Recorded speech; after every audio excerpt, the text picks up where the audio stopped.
Do you think everybody is influenced by advertising campaigns?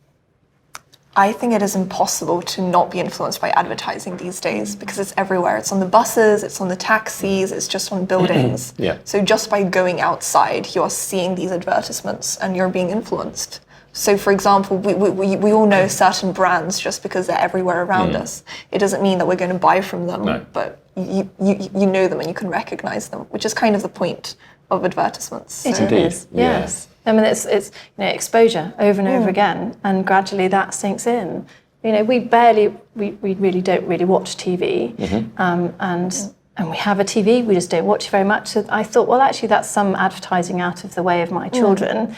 But inevitably, the radio's on, you hear jingles, and that sound gets into your brain, and they recognise things. And like you say, they see films on buses, and they know that's the film I want to go see because it's everywhere. I mean, sometimes I find that you go to a supermarket and you buy a product, you think, I haven't bought that before. Why am I suddenly buying this product? And it's because you've either seen it somewhere, someone's talked about it, it's been in a magazine, and it's just in your head. And that's super subtle advertising.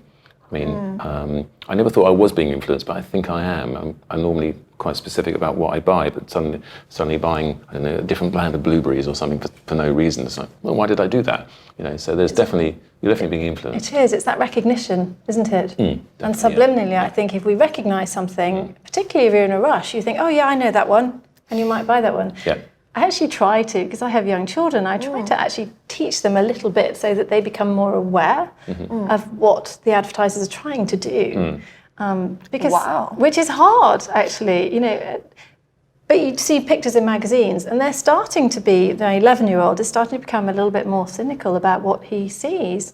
So he'll look at things and say, Mummy, that's not a very good way. They're just trying to get me to spend my money, and I don't like the way they're doing that. And I know, well done.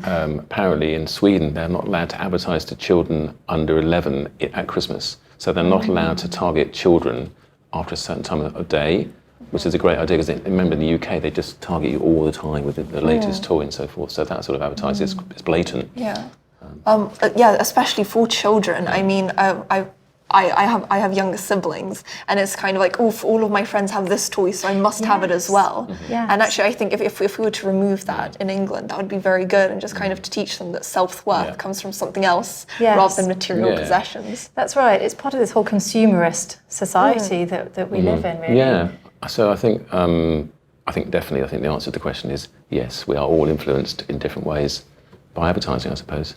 Yeah? What do you think? I agree, whether we want to be or not. Yeah, sure. Sadly.